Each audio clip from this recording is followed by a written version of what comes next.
We're live. It's the Sound Off. The No Name Cinema Society Sound Off is here. I am one of your hosts, Jonathan Betzler, for the evening. How are you? It's our freeform segment, which we say Sound Off. It doesn't mean anything to anybody but us, but except for our few fans. They're like, oh yeah, the Sound Off. It's where they just like BS about this and that, like whatevs. But we have some, fun little stuff. It's our set. We do our top fives. Davie's got a diatribe. Speaking of which, let me introduce my boys. Let's start with Davie. How you doing, Drunk Davie? Doing all right. Excellent, excellent. And Jay Money is my other guest for this evening. That's right. I want to know did Davy Joe pick up any tips from Girl on a Train? Did you get any best practices from that movie, Davy Joe? I don't even know what to do with that. He's stunned into silence. Now we did start a little bit late tonight because Davy Joe, like while I was setting up, insisted on watching one of my vlogs first. Davy, what do you think? I think that was I think that was you watching it. Oh, lies! J Money, back me up here. No, I think it was you too. Actually, that wasn't you. Oh, man, I don't watch my own self. All right. He was watching one of my vlogs, and I was embarrassed about it. But anyway, let me show you what our night's been like. This is our whole schedule for the evening. Davey, you took your name down. This is our whole schedule for the evening. It is we started the evening with a girl on the train, as referenced by J Money earlier, and the tips that Davy Joe received, both both in terms of sexual and committing murder. And the second was our indie spotlight. Davy Joe embarrassed again. You know what? I was talking about like filling a water bottle with vodka, but that's fine. You went in the I knew you were talking about the vodka too. Anyway, Martha, Marcy, May, Marlene was our indie spotlight, and we just talked about Forrest Gump, our feature. And now it's time for the sound off, and we'll get to each section of the sound off momentarily. But Davy Joe, you were saying in between shows as we were prepping that you thought that these were going very well tonight. I'm inclined to believe it. You don't normally say that. Do you want to expand? No. Okay. I will then, because God knows I like to hear myself talk. I think that I'm not working with the script as I normally am, so I feel like I am trying to move faster and like jump sections. Like I normally have like bullet points, and now I'm like, all right, I'm just gonna skip to that section. So I feel like I'm being a little more editorial, if you will. It's working. I think that's into it. Yeah, I'm surprised. I was nervous about this, but I'm inclined to agree with you that it's working. Although I hate my background. It looks like a Davy Joe background. It does. It really does. So anyway, welcome to Lewisburg, Pennsylvania for our sound off. So guys, I got to go 10-1. So I think J Money, in the meantime, you should opine about how you feel like the night is going, and then I'll be back momentarily. Okay. I believe the night is going reasonably well. We haven't actually committed any crimes on camera, as far as I know. Davy Joe has managed to sit up the entire time, which is probably it's a feat in and of itself. And kudos to you, Davy Joe, for finally, buckling yourself into your chair in a better way this time around. And now JB's gone. I mean, is there anything better we can ask for? Really? No. Do I like Christmas and New Year's and your birthday rolled into one thing? Is he still gone? I can't even. Do I normally slouch? Is that what it is? What do I do? Well, just sort of vamp around. Hey, what do you think of HBO's new Westworld? Oh, I saw the first one. I really liked it. Yeah. And we talked about that on a previous sound off, right? Like shows that were like past properties, I believe. We did talk about that. Was that the first or second time I've gone to the bathroom on air? Do we know? Well, the first time you've left the screen for it, at least. I don't know. Who knows what to do otherwise, man? It's this MGD. It goes right through you. It's good stuff, man. It's good stuff. I had to go to the bathroom a lot today. I don't know if it's my fatigue. Audience, let me tell you. Why don't you tell us some more about that? My fatigue? Oh, you feel like I keep mentioning it. Is that what the suggestion is? The audience wants to know. Listen, you're just saying this, you've been watching all the vlogs. You know how tired I am.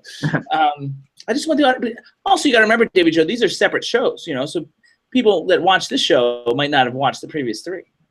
Yeah, we might have people that are only fans of the sound off and only ever tune in to watch this thing. Right. Sound offs don't do great. I'm not going to lie. But I mean, like, the sound offs are almost like more for us than anything 3 else. people watched last week. Total. Well, Yeah. big shout out to the correctional And facility. that doesn't include the 3 of us. Are you sure it doesn't? It might.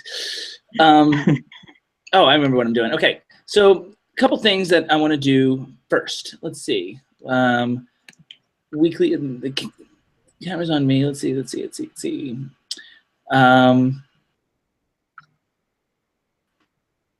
I don't know if this has been So more about updated, Westworld. but and we've guys that you're probably bored by this.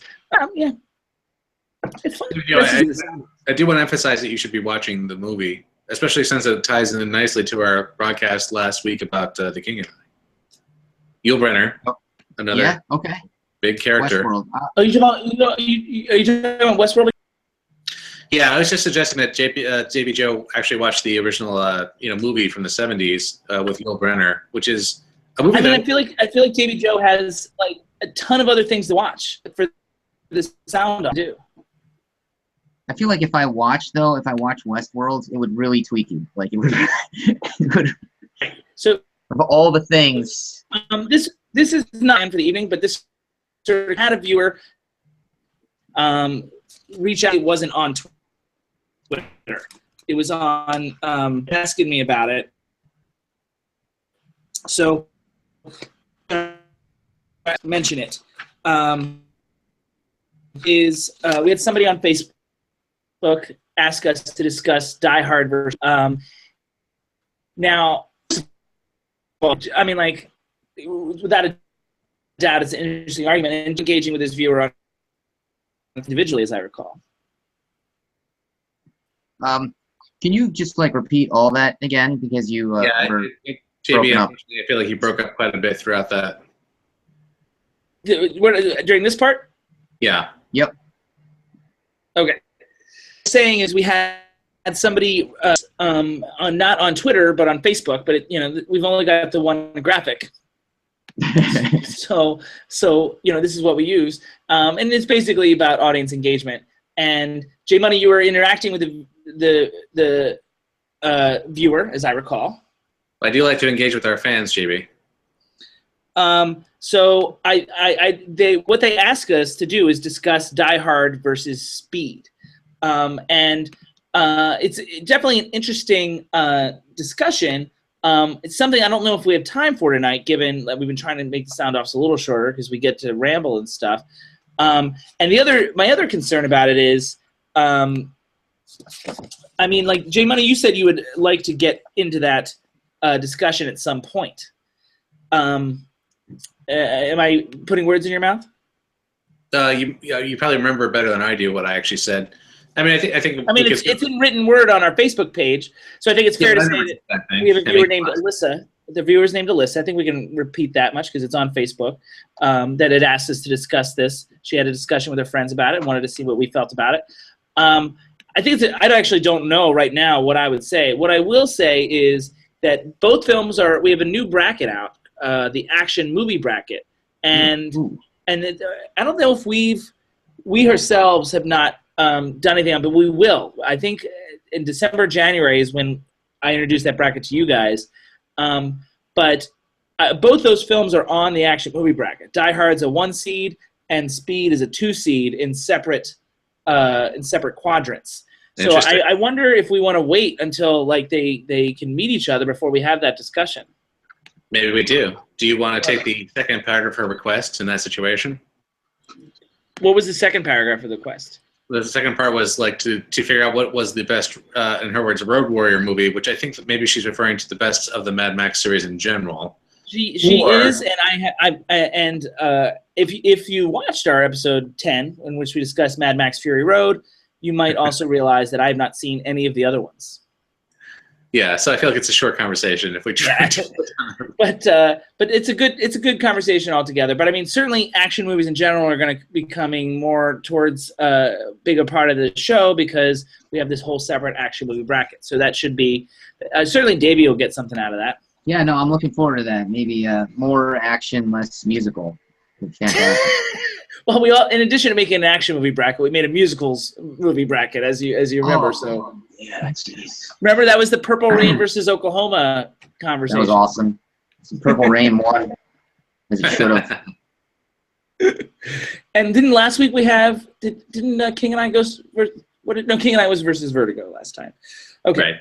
So anyway, point is, Alyssa, thank you for your comment. Subscribe to us on YouTube, and to the rest of the audience, keep sending us more questions. Hopefully, we'll be able to answer. We don't want to answer anything if it affects a future show, but I mean, like, we certainly are interested in hearing what you have to say, because the only reason we're not answering this directly is that we might do it on a future show. So it's coming up.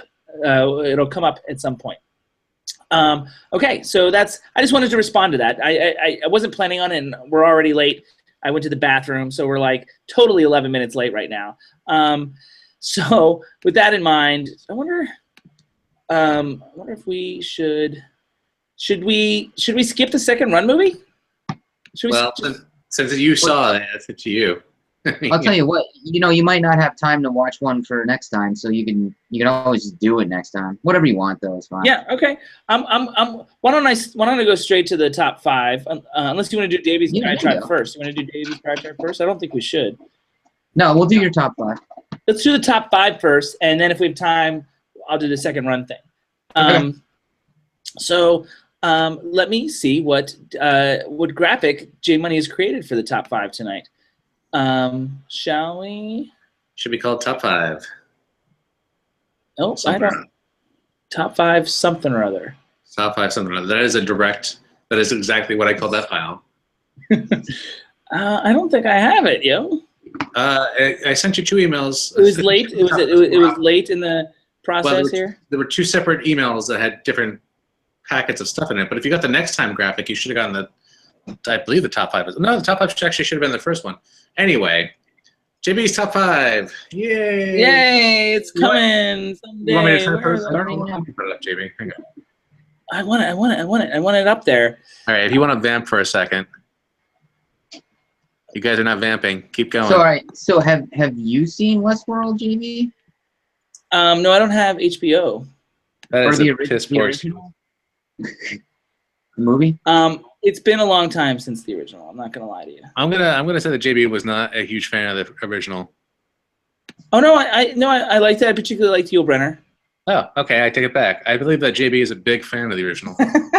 Hey, look at this! Bam! There it is. Oh, okay. Oh, I see what you're doing. I have it here. I could have sworn I had it here. I remember seeing it. All right, there it is. Top 5. Who is that? Who is that a picture of, my man? The butler? That is a generic butler.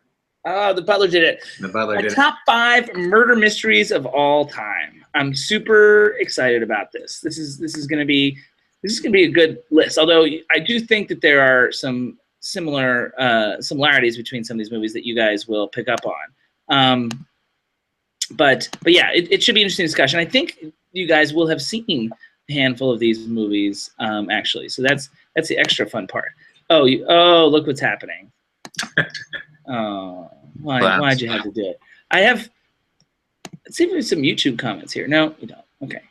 All right.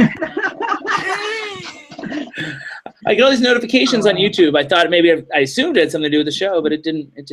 All right. You could check that silently, and then. Yeah, you could also just talk your top 5 instead of. Oh, and he can also take a clown nose off his face. We're already late as it is. What clown nose? I know what fair enough. All right, get ready for the top. So the top 5. So this is based because we did "Girl on the Train" as our current feature. We're doing a murder mystery top 5, and it's kind of a broader subject than we're used to. So hopefully, maybe the guys will have some input. I eliminated some good mysteries that didn't have murder in it, because sometimes mysteries. Doesn't have to be murder mysteries. Yeah. So there was some that I was like, oh, that's not really a murder mystery. I took it out. I also eliminated films like Vertigo and North by Northwest because as far as mysteries go, I mean, obviously I love those films, but the audience knows the answers. So as good as those films are, they don't seem to qualify as much here. And certainly those parameters could be, up for argument, but that's what I got so far. And so here is number 5. You guys ready and excited? I'm excited. Pumped. Cool. Exactly. Okay, so no reaction from him. Can't believe this. J Money, is he still there? He's frozen for me. I see him. Okay, so skip me. Okay. All right, here we go. Number 5. Anybody know this just by looking at it? No. Yes. Tell me. It's The Third Man. The Third Man. And I guess, do you know it because you did the photos or you've actually seen The Third Man? I'm just going to say yes and let you figure it out. So I took a group to see The Third Man at the New Beverly Theater in Los Angeles in 2011. I've, of course, seen it before. I own a copy of it. It is a rich, textured, suspenseful thriller. Now, some people may argue that it's not a murder mystery per se, but they would be wrong if they really thought about it. So I don't want to give too much away or anything like that, but I mean, technically speaking, it is a murder mystery. Number one thing about this movie is direction. I think many people assume that this is a Hitchcock film, but it's actually Sir Carol Reed. One of the things that I think is really special about it is the framing. And also, like, there's an action sequence at the end that is super special, that some people say, like that Roger Ebert used to say it influenced Andrew Davis in terms of The Fugitive. Chase is outstanding at the end. It's something to be studied. I think the screenplay is pretty outstanding as well. It's in spite of being, like a plot-driven mystery, which is, for what it's worth, a very fascinating mystery. It's very character-driven, and it's complex, fascinating. The villains are charismatic, and I think it consistently surprises. And I think, especially for an older film, it forces you to pay attention. It's also notable for its traditional Austrian music as a score, and I think it's a pretty special film. It's certainly top 100 all time for me. And a little tidbit would be that all 3 of the main actors in this film will be featured in future classics that we'll be discussing later on down the line. 2 of them will appear together, but I don't want to reveal who they are because I don't want to give away everybody in the film because it's part of the mystery. J Money, you've seen this movie? No, although, and I will say this, just putting the images together alone for this broadcast made me want to see this movie. Like, just in the stills alone, there is so much artistry in those shots, and I'm like, this looks amazing. It is. Had you heard about it before this? I've heard about it. I don't really know much about it, but I've definitely heard about it. I hope you don't know too much about the twists. I don't know about the twists, so that's okay. Yeah. Don't spoil it too much. Okay, all right. Davey Joe, do you know anything about this movie? No, I am intrigued. Have you seen it? I mean, have you heard about it? No. Never heard about it, you guys. Yeah. It's definitely considered one of the greatest British films of all time. But also it does have some American actors. But anyway, so The Third Man is number 5. I'm gonna move on to number 4 unless there's any questions or concerns. Go to 4. Davey? No, I'm good. 4. Let's do it. Get on with it, he says. Here's number 4. And this one's going to feel a little different from the others. Do you guys know this one at first glance? I guess J Money doesn't count. Davey Joe? No, I don't. This one is called Bad Day at Black Rock, and that's our old boy Spencer Tracy that we talked about earlier this evening. I screened Bad Day at Black Rock in November 2012 in Los Angeles to extremely mixed results, I admit. The ones that liked it, though, said it was one of the best movies they've ever seen. Others said it was among the worst. It was actually a fascinating screening and talkback. I still don't understand why it alienated as many people as it did, but I have it as top 40 all time.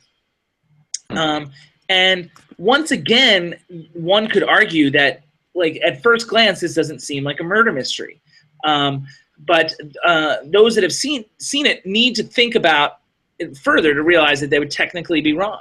And I think what's possibly that theme is going to keep happening throughout this top 5 is, and I think that's what's great about the top some of these movies is that the murder mysteries is that the murders themselves don't appear on the surface so much.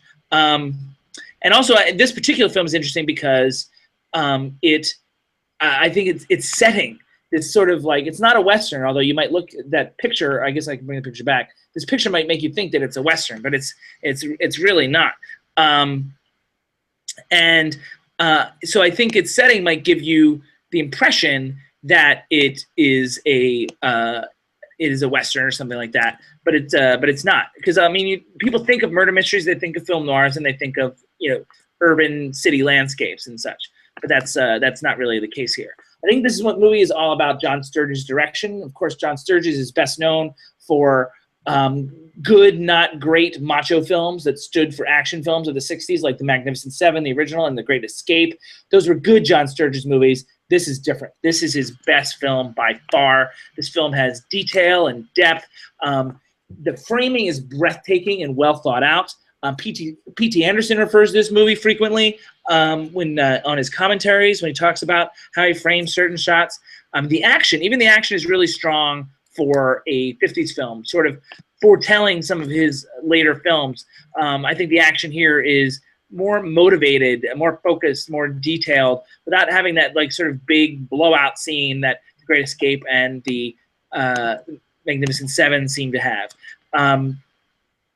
And this is a great, the other thing about this movie is the performances, a great ensemble, male-driven cast, 8 Oscars between the whole cast, led, of course, by Spencer Tracy, who is, for all intents and purposes, very Spencer Tracy-esque in this movie. He's not that different from most of the characters he's played, especially later in his lifetime, but here it works. Like the Spencer Tracy persona works as this sort of accidental detective. Robert Ryan is also in this movie, who's a highly overrated actor, but this is his best performance. And he seems to be only good when he's playing a racist. He was always the go-to guy for racists in Hollywood history. He got his 1 Oscar nomination in 1947 for playing an anti-Semite in Crossfire. He's a racist in what was that movie with Harry Belafonte? Is it Edge of Tomorrow? I can't remember it. And he's sort of a racist here as well.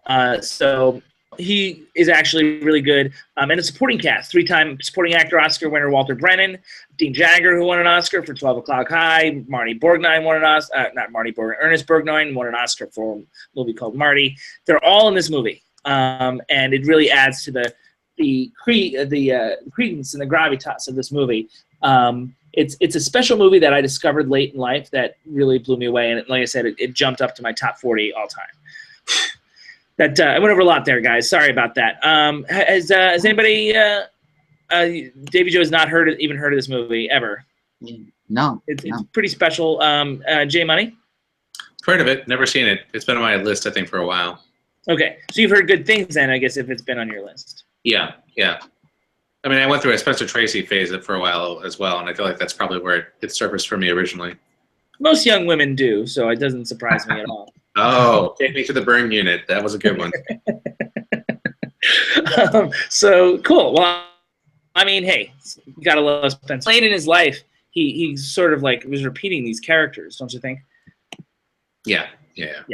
I mean, like you should see his movies from the 30s. He's actually really like dynamic and different in some of them. I can't picture that movie, Yeah, no, it's weird. Like it's weird and interesting to see how he started out. You see like hints of what would become the Spencer Tracy persona, but he wasn't quite there yet.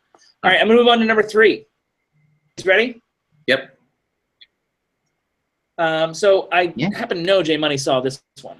I've seen it many times, but I actually introduced J Money to it one New Year's Eve at Film Forum. into 2012. Isn't that right? That was the year? Yeah, probably. Yeah, that seems right. I looked it up, so I know it is. But, Okay. but anyway, this movie is actually top 35 all time for me, and it's another one that some people might argue the murder mystery angle because of a certain twist. But if they think about it, it is still a murder mystery. And I think what makes this movie special is the screenplay and the structure. I mean, I think there's a surprising structure. Like there's a twist in the middle that is, I think is surprising. And but also the other thing that's really special about this movie is the dialogue. Like such incredibly witty, smart dialogue all around, which leads to some great performances. J Money's nodding a little bit. And the performance is led by one of the supporting roles, one of the great supporting roles of all time, Clifton Webb here, seen on the left. I forgot his character name. I should totally know that. Waldo? I think it's Waldo. Anyway, it's one of the great all-time noir performances. It's clever, hilarious, detailed, well-balanced, so much going on here. Dana Andrews is the guy on the right there, so yes, Dana is a guy's name. He's a little wooden in this movie, I'm not going to lie, but it's appropriate for the cop that he plays, the cop that slowly becomes obsessed. And then, of course, there is the luscious Gene Tierney, and I used to think this movie was interesting in the sense that this movie had Dana Andrews and Gene Tierney as the leads, and Dana was the dude, and Gene, G-E-N-E, was the chick. But there's Gene Tierney on the left with a young Vincent Price on the right. And she's more than just a pretty face. I mean, although the film uses her looks to their advantage, they rely on her stunning looks for the narrative. That's a huge plot point. But she actually brings a lot of charisma to the title character that makes us all fall for her, almost like a little like Jenny in Forrest Gump. And let's not forget about the mood that director Otto Preminger makes. The name Otto Preminger might stick out to you guys because he was a character in Trumbo, which was my #1 movie of 2015, and he was depicted in that movie. And this was an early movie for him, and he hadn't yet developed the Preminger style. But there's a lot of there's some great noir stuff going on here. Great high contrast cinematography, and a terrific mood. Like Martha, Marcy, May, Marlene, I think there's a similar hypnotic quality there to these films. And so yeah, Laura is actually, I don't think I ever said the title. I just said that J Money's seen it. I don't know if I ever. Yeah, you never said the title. That was Davey Joe, why didn't you say something? I thought I'd zoned out. Which I guess is known to happen from time to time. So yes, the film's name is Laura, and when I refer to the title character now, it's just Laura from 1944. And so, Davey Joe, you've not seen it, I presume, because you didn't know the title. No, I haven't seen it. But J Money has. Yeah, great movie. I wish I remembered more about it, but it was New Year's Eve like 5 years ago, so clearly things are a little blurry. I do remember coming away from it being incredibly impressed and incredibly amused and loving. God, you just said his name, Cliff. What's his face there? Clifton Webb is the actor name. Yeah, I want to say Waldo is his character name. I can't believe I'm blanking on that. I mean, it could be. He had such a snappy, wonderful sort of repartee with everybody else. It really charmed me beyond belief. So, yeah, great movie. I should watch it again. Cool. Well, I'm sure we might have to for one of our shows at some point if we keep doing this show. Yeah, definitely. So, and I mean, I think that's true of all these movies. And so obviously the film noir theme is, it comes to great murder mysteries of all time. Like the noirs are some of the best of them, and this is the noiriest of the noirs coming up at #2. This is a movie called Out of the Past. Has anybody heard about this movie? No. You gotta acknowledge me, guys. You gotta at least say something. No, I haven't. Yeah, I don't think so. So this is top 30 all time for me, and it's the best noir ever made. It's one of the darkest and most prototypical of all noirs. And when I say that, I mean that it has everything you want from a noir. all the elements. It's got the dark world where almost no one is innocent. It's got the doomed, reluctant hero, the femme fatale, the rich, high contrast cinematography, and massive amounts of VO, which was a staple. And it's more forgivable in 1940s films because, you know, like it was a part of the genre. And not only that, but they didn't use it as a crutch. He never, in this movie and a lot of film noirs, but this movie in particular, it's so well written and, you know, some of the best lines ever. I might actually, you know, throw some out there. Such rich, clever voiceover that it's forgivable, and the voiceover does not advance the narrative. It's really just it's almost like the lighting. It's a part of the mood, and just like the tone of voice of the voiceover that I think really works. And I wish you guys had seen some of these movies, but I guess, you know, you had seen Laura, so that's something. Hey. This movie's interesting. What's that? Hey. Yeah, and you only saw Laura because of me, so, you know. True. Oh, Out of the past. So, yeah, I mean, temporal relations is important. There's one, flashbacks are a big part of noir, but this movie takes it a step further and has flashbacks within flashbacks at one point. It's a super complex mystery. I don't think you have to pay attention for sure, but I don't think it loses the viewer, and I think that's what makes it great about the screenplay and also the direction to some degree. It also has what a lot of film noirs don't. It has this idyllic counterpoint. It has this separate world that the hero is a part of and trying to get back to. That sort of is like some rustic ideal, some small sleepy mountain town that he wishes he could be a part of instead of this dark underbelly urban world. And that's really interesting thing. Dialogue, again, is another key element. Such good dialogue. One of my favorite lines that I've always wanted to use in life is when he says to the femme fatale, like she's saying that they're going to be together for a long time, and he's like, I better build my gallows high, baby. And the way Robert Mitchum says it is so cool. And another tidbit here is this movie also coined the title of a future movie we're going to review. And so if you're paying attention, you might get a little sneak peek here. One bit of voiceover says, "We never met in the daytime. We seemed to live by night." And I just can't say enough about Robert Mitchum's performance. That's Robert Mitchum on the left there. And you guys recognize the guy on the right. Is that Kirk Douglas? That is Kirk Douglas. It's a young Kirk Douglas before he was a star. I mean, in this movie, Robert Mitchum gives possibly one of the best noir performances ever. He out-Bogarts Bogart in terms of world weariness, intelligence, self-awareness, and a hint of vulnerability. Which Mitchum was never, he never loved to be vulnerable, but in this movie he is, while still having the tough exterior. It's really something to behold. And Kirk Douglas, is a villain with charisma and wit, and it was easy to see that he would become a star.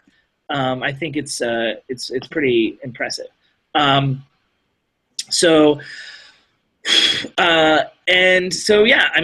then of course there's Jane Greer, who didn't have get a lot of movies after this. But anyway, she is probably the greatest femme fatale of all time. I mean, that's how good she is. As gorgeous as she is, untrustworthy. It's a difficult balancing act. And, similar to a lot of these things, it's like, it hinges around, these movies hinge around the female, and so much pivots around her. So it's important that she be as good as she is. Little tidbit here also is this movie was actually remade at one point. This I don't know if this is going to be news to you guys or not, but this movie was remade in 1985. And it was called Against All Odds with Jeff Bridges and Rachel Ward. Jim Greer would make a cameo. You guys at least heard Against All Odds? It gave us a very fun Phil Collins song. No, I don't know this movie at all. Okay, so Out of the Past was made to be Against All Odds, and Against All Odds doesn't come close to Out of the Past, but thought you'd be curious to know that it existed. Anyway, so you guys ready for number one? Hell yeah. Yep. Bring it on. Yeah. I think you guys, let me see, as I'm finding the photo here, let me see if you guys can guess what number one is. Is it Forrest Gump? It is not Forrest Gump. Kind of a murder mystery, if you think about it. It is not. Davy Joe? He does kill her at the end. Yeah, he does kill her at the end. I mean, nobody sees it coming. So Yeah, actually, you have to get the Blu-ray. It's one of the alternate scenes. Okay. So, I mean, I'm surprised you didn't guess this, given, it's a film we've talked about before. And a lot of these are noirs because they're sort of best, but this is sort of a neo-noir. And it's a film we talked about. We didn't have a specific show on it, but it kept appearing in the brackets. I don't see why this wouldn't be number one. This, of course, is J Money, call it out. yeah, it's Koreatown, right? Koreatown. Oh, my God. Great movie. It's Chinatown, ladies and gentlemen. I can't win with these guys. I don't know why I bother. Anyway, it's my number 2 favorite movie of all time, as those of you who watch the show probably know. Now, I admit that Chinatown, there would be no Chinatown without Out of the Past. But I think this movie takes everything to a next level. It's sort of like a great, almost a perfect alchemy of all the greatest elements of 40s noir, with a certain modern sensibility, at least in the filmmaking. And it has, the most important element, the intelligent, complex mystery, which a lot of these films have. But I mean, I think the script for Chinatown, largely considered one of the greatest screenplays of all time, is really intricate and wonderful without being alienating. Some great storytelling on the case of Roman Polanski, throwing into the mix his cynical worldview. That ending, for example, was Roman Polanski's idea. So I think it's, and also we're going to talk about Polanski a little bit, the great use of off-screen space and the great use of sound to create the mood. So Chinatown, I think, is the greatest murder mystery film of all time. Chinatown is a film you guys have seen. Right. Yeah, but it's funny. I feel a little nostalgic even bringing it up on the show because there was a point where it seemed like it came up every goddamn time we did the show. Like at least for, I don't know, a month and a half, 2 months. What do you say, Joe? David Joe is not like you to curse on the show. It was a lie. Oh, I'm so sorry. I didn't mean to offend your delicate sensibilities. It's a family show, guys.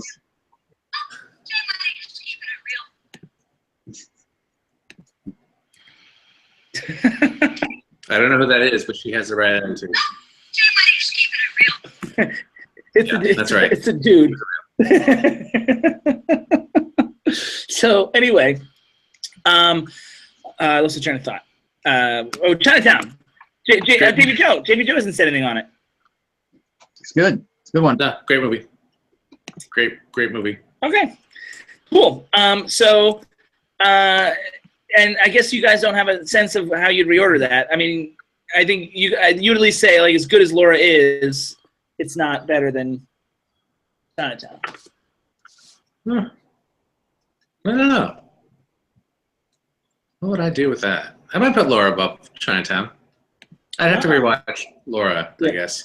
Yeah. Well, in fairness, all those movies, all those top 5. This is one of my favorite top 5s to do because it was a broad category, but they all are on my top 100 of all time. So that's saying something.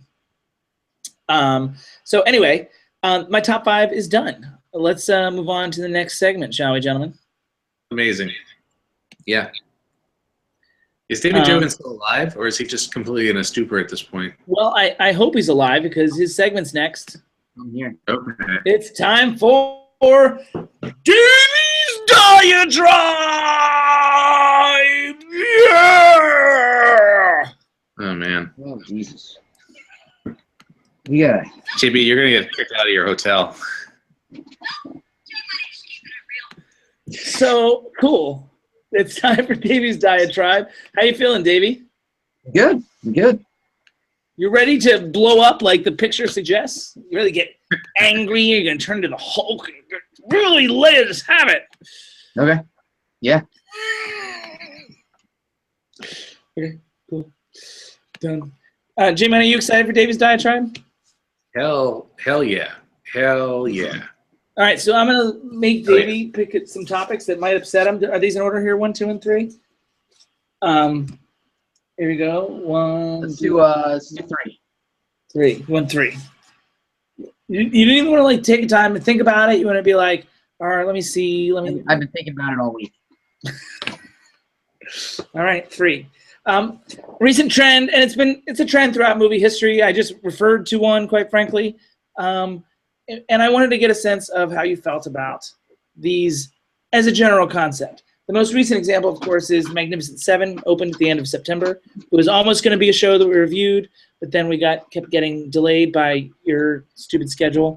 So it's actually a remake of a remake, though, right? That's true, because the original Magnificent Seven was a remake of not Yojimbo, the Seven Samurai, by Akira Kurosawa. However, in fairness, this 2016 Magnificent Seven is a truer remake. I mean, you can argue that the 1960 Magnificent Seven was a bit of a reimagining, because it was. I mean, like it took feudal Japan and made it into the American West. So I mean, like it was different enough, I think. But it's true. I mean, Fistful of Dollars was a remake of Yojimbo, also a Kurosawa film. If you think about it, so yeah, it's been something. It's something that happens throughout movie history. I just referred to Against All Odds as a remake of Out of the Past. We talked in our 1990s show. We talked about movies that we'd like to remake, and J Money brought up Flatliners, and of course Hollywood heard him and said we need to remake Flatliners. J Money, are you there? Yeah, I'm here, and I would say that I am personally responsible for it, and I'm happy that Hollywood actually listened to me for a change, and they will reap the benefits, I'm sure, soon enough.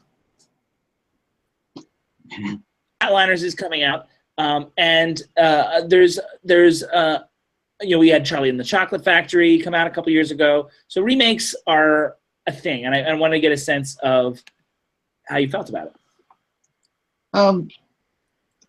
Yeah, I think it's dangerous. It's dangerous stuff, man. Because if it's not good, it's going to annoy people a lot more than just a regular bad movie. Forget about Ghostbusters remade. Yeah, I still haven't seen that. But I mean, like, you see my point. Like, it's more remakes. Right, and that got a lot of people upset before they'd even seen the damn thing. So. Well, that's more of a gender thing, right? I think a lot of that is definitely sexism. Sure. Okay. Well, I mean, there's a War Games remake, Poltergeist, Commando, Overboard, Porky's.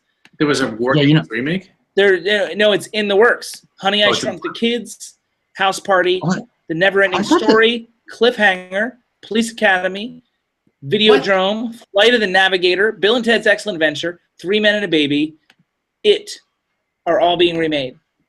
Who's remaking Videodrome? Like, why would anyone even do that? Why would you remake Three Men and a Baby? That movie sucks. Or Bill and Ted's. Why would you remake Bill and Ted's? That's amazing. At least that's a cool movie. Yeah, Keanu will play George Carlin's part in the remake, right? He has to. You know what scares me is I heard a while ago, and I haven't heard anything recently, that they were going to do a Wild Bunch remake. That's boy, they messed that up. That's gonna. Yeah, it's hella territory for Davy Joe. Yeah, that would get me riled. That would be another diatribe altogether, just on its own. And don't forget, like last year, wasn't there a Point Break remake? Yeah, I still haven't seen that either. Yep. I love the original though. So what do you like? Like we joked about the 1990 movies we wanted to remake. So I mean, like, do you think it's overkill, or do you think that these movies needed updating? No, I never think it's necessary. I don't think it's necessarily bad. But nothing ever needs updating. I mean, nobody makes these movies to be remade or to be updated. What about the live action? Like does it count the live action Jungle Book and the live action Beauty and the Beast and the live action Cinderella? Do they count? Yes, they do count. But at least Jungle Book and Cinderella were both pretty good. Cinderella was terrible. So I didn't think it was that bad. Interesting story. Also, don't forget Ben-Hur was also remade this year. Yeah, I didn't see that. That's worrisome though. No, I don't think so. who greenlit that? Like, why would? So I mean, I guess therein lies the question. What, like you said, nothing ever needs to be remade. Do you stand by that, or is there potential? Like there's this movie from 1980 with Kirk Douglas, incidentally, that was so interesting, but it just wasn't good, and it felt like it could have been good. And I think this was true of Flatliners. It was true of The Russia House, which is what I recommended for a remake of 1990 shows, 1990 movies. And the other, and this movie from 1980 is called The Final Countdown. Oh yeah. And I think it could have been a great movie. It's a great concept, and they just botched it. That to me suggests like that could be a remake. That is that the one with the aircraft carrier and they like go into World War II?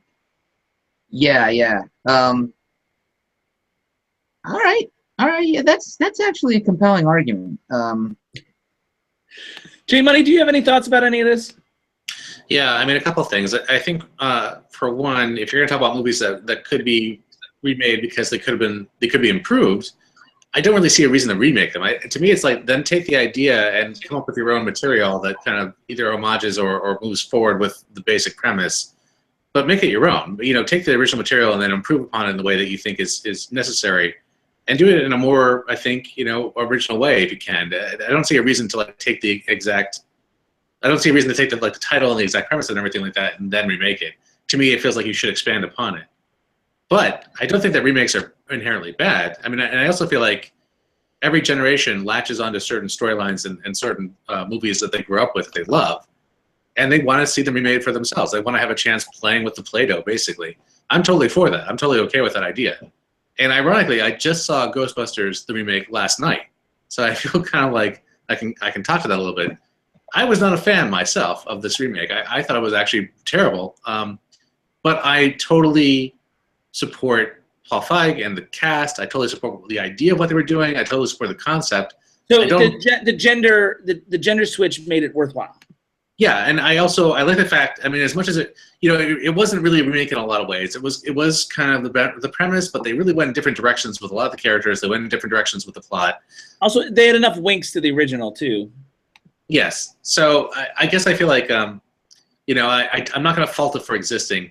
It was a terrible, I think, interpretation of the source material. I thoroughly didn't enjoy it at all. But I'm not going to fault the generation like ours for taking something that they clearly loved, growing up in cinema and saying, what can we do with it for ourselves? What can we do creatively to play around with this concept?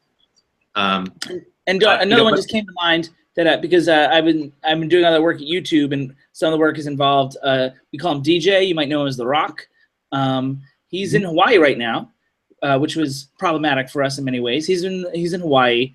You remaking Hawaii? He's remaking Jumanji. Oh right, I know about that. Yeah, I mean, great, good for him. I don't know why that movie has to be remade, but I wasn't the right person to be there at the time when it came out, I guess. So that's cool. So I made one compelling argument for remakes, but I mean, like Ben-Hur, for example, and even The Magnificent Seven feels like missteps to remake those movies. But Magnificent Seven feels less of a misstep for me because it feels more in line with what modern action audiences might want to see. I mean, it's also because Magnificent Seven is such a large ensemble cast. It's really easy to plug and play in the same way that we were talking about like Flatliners. You can play this game where you say like, who is this character? Who is this character in our modern times? And that's kind of fun. I think audiences actually enjoy that. Ben-Hur was a bloated epic from the 50s that nobody really cares about now one way or the other. I don't know why they decided to move forward with that project. Clearly it flopped and bloomed. I do know why, because of the faith-based audiences that have been devouring movies, because the original Ben-Hur is extremely Catholic, almost like propaganda. The original book. That makes a lot of sense. And if you frame it that way, that makes total sense. Their marketing did not do that at all. No, their marketing was terrible. But also, don't forget the 1959 Ben-Hur was technically a remake of the 1920s silent Ben-Hur. Now, you can always make an argument for remaking silent movies in the sound era. So, You know, like he can. I mean, you know, I think the concept of what technology can do for remakes is also a tricky area to get into. I mean, there's certainly a case to be made for like updating things with better technology. On this, at the same time, it ends up being usually a crutch that people use to disastrous effect if you're not careful with it. So I mean, and also like one of our 1990, I think when we were going through 1990s movies, we noticed that a bunch of them have already been remade, including Total Recall. Yeah, exactly. Which clearly did not last. You know. You know, there's no reason to say that remakes are inherently bad. It's clearly a convenient sort of lazy crutch that Hollywood uses in a lot of ways for wrong reasons. Recycling. Sometimes material. it works. Yeah. Sometimes it doesn't. But I mean, like, I'd take that, like, but so if, taking that concept from a movie like The Final Countdown and then you know, enriching it the way that it should have been done, it sounds like you disagree with that concept. No, it's not that I disagree. It's really more like, from my point of view, why not just make it a different movie? Like, why not take the premise and then change details and change the overall whatever happens? Because I don't know what happens in this movie. And have you ever felt that about any movie? Because Final Countdown stands out the most to me because I mean I haven't felt that more than I did while watching that movie. Has there ever been a movie where you felt like, and maybe it's different for me as a filmmaker too, but has there ever been a movie where you're like, this needs to be, has potential and they messed it up? Yeah. This needs to be remade. Last year, Pixels. That movie's terrible, but it's not a bad idea. I can see that. Nah. It probably shouldn't have been an Adam Sandler vehicle, right? That's probably was the first thing that did wrong. Yeah, or he could have just maybe taken it. You know, it could be funny, and he did. It was just like they didn't even try. Yeah. So see, so it comes up. So I mean, it's like they're not remake. Although we're not going to remake Pixels like 2 years after. No, right. It's a good point. He wrecked it. Like that's the thing is when someone. It's just like now no one can make a good Roberto Duran movie for another 10 years. Like. Although I mean, why would we? We've got 3 other boxing movies coming out. Well, that's true too. But when someone does something bad, they wreck the idea. They wreck. Right. You know that they're not intentionally trying to do something bad, right? Well, I don't know, man. Sometimes it feels like it. Pixels will make you question that. J Money, do you? Yeah, you know, it's interesting. I'm trying to think of anything recently I've seen that would fall into the category, and it's not that I'm a filmmaker, JB, but I certainly, whenever I go to a movie, I certainly think, just in general, like, how would I do this differently? Yeah, I mean, I wasn't trying to be condescending. I actually wasn't sure if I was alone. I certainly didn't get the impression that you're being condescending at all. I mean, it's much more relevant for you to say that than for me to say that, certainly. But when I started looking at film as a creative project, just in general, I would think, oh, if I was the one, helming this, what would I want to approach differently about it? So I do that a lot with film. And I think that's why I feel like it's more interesting not to make. It's more interesting to like take a premise and then expand on it in your own room, Yeah. Well, I mean, like in a way, I just worked on a remake of a famous music video, which also had a gender switch. We gender switched all the roles, and we shot in 360 with that. Oh, that's interesting. With that is 360 camera. And when is that going to drop, JB? October 20th. October 20th, everybody. I can tell you, for those that watch a lot of YouTube, I am allowed to say that one of the most famous YouTubers of all, Lily Singh, is involved. Oh, cool. Davey actually knows Lily, huh? No, it was me. I said Davey actually knows Lily. Oh, Davey, I think, yeah, I do. I mean, I know we haven't met, but I know who she is. Well, clearly, she's not met. Yeah. Wow. All right. Is there a story there? What's she like? Tell us about it. She's a pro. She's a real pro. It was a pleasure. It was a pleasure working with her, and we had a great shoot day. That's cool. That's really cool. So yeah. I thought about vlogging with her, but I was so tired at the end of the day, so I didn't. Anyway, that's beside the point. So yeah. Anyway, that's one of the reasons why it came up too. The discussion. I don't know if we've reached any consensus on this, except to say that there might be exceptions to the rule about not doing remakes, or they should run all remakes past us. Is that that's a good one. That's a good point. Yeah, they should probably do that. It's probably better to remake the bad movies than to remake the good ones. Something there. And you know what? There's probably, you know what I mean? Like, I read a lot of terrible scripts, and in every script I read, like, I always feel like there's something there. Like, if you look for it, like, I could find something to expand upon about some of these bad scripts or bad movies. So, anyway, you guys, I'm going to move on. It's almost 11. That was Davie's Diatribe. Man, it's getting late. I should really quiet down now, huh? Yeah, probably. So anyway, and I didn't interrupt Davie at any point tonight. How about that? I know. I was so proud of you. Funnily enough, I'm disappointed in myself. It's interesting. It's interesting how that works. All right, so we're gonna have to be quick for the last few minutes here. That remake discussion went a lot longer than I thought it was going to. It was really good though. I'm glad. See, all right. I'm glad you enjoyed it. Let's do roll call. Idea. Oh, glad. All right. Yeah. Let's do roll call, and roll call is also Davie's domain, Davie. And this is for those of you out there that haven't seen some of the previous shows that we did tonight. This is an overall reminder of all the films that we sort of talked about over the course of the evening. And I think there was quite a few tonight. So get your pencils and pads ready. I've tweeted your photos. You've sent me your photos of your list that you're making as we're going along. Love that. Keep doing that while you're subscribing. And Davie, what are some of the films tonight so they can write them down? Okay.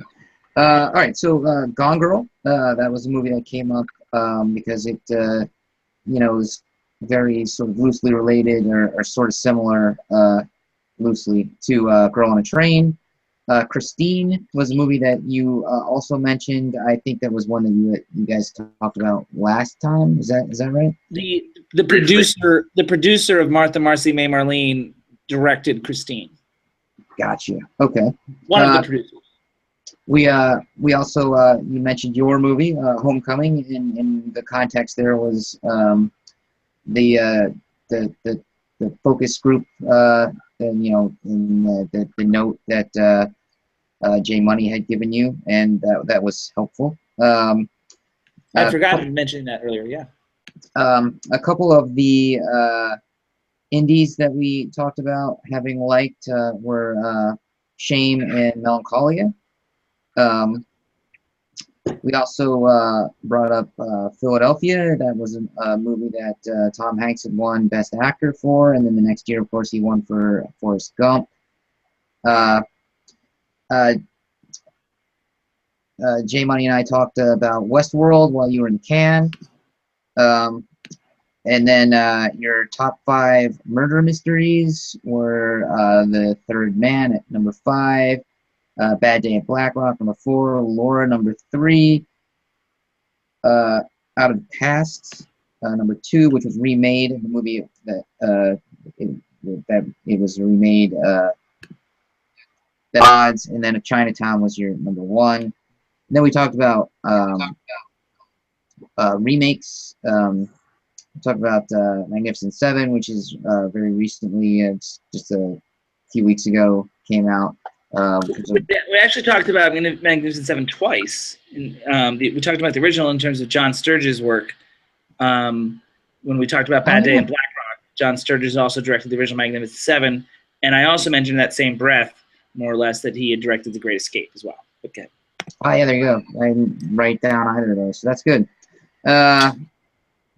Let's see. Oh, and then Seven Samurai obviously was what the original Magnificent Seven was remaking. J Money brought up that they are remaking Flatliners, and of course Charlie and the Chocolate Factory has recently been remade. Ghostbusters recently remade, and you said The Rock is currently working on Jumanji. Sorry, I skipped it, and I probably for the best. We talked about how bad Hot Pursuit sucked. A couple times, I think. Also, movies that were remade. Ben-Hur, you talked about how the Final Countdown ought to be remade, and Oh, Total Recall. That's another one that was remade. We probably mentioned more that I didn't write down. Yeah, that's all. Did I miss any? I'm sure I did. I mean, you missed the movies that I already talked about, the back-to-back Oscar winners. Louise Rayner for The Good Earth and Great Ziegfeld, Spencer Tracy for Captain's Courageous in Boys Town, Katharine Hepburn for Guess Who's Coming to Dinner and The Lion in Winter, which we did in episode 27.3, and also Jason Robards for All the President's Men and Julia back-to-back at 76 and 77. I think that we talked about Of Mice and Men, when we talked about Gary Sinise's burst onto the scene in 1992. We talked about great Robin Wright performances like Sorry Haters, an indie film from 05 or 06, I think, maybe 07. Let's say 07 on Sorry Haters. We talked about Edward Scissorhands as a part of our bracket discussion. But other than that, I got them all.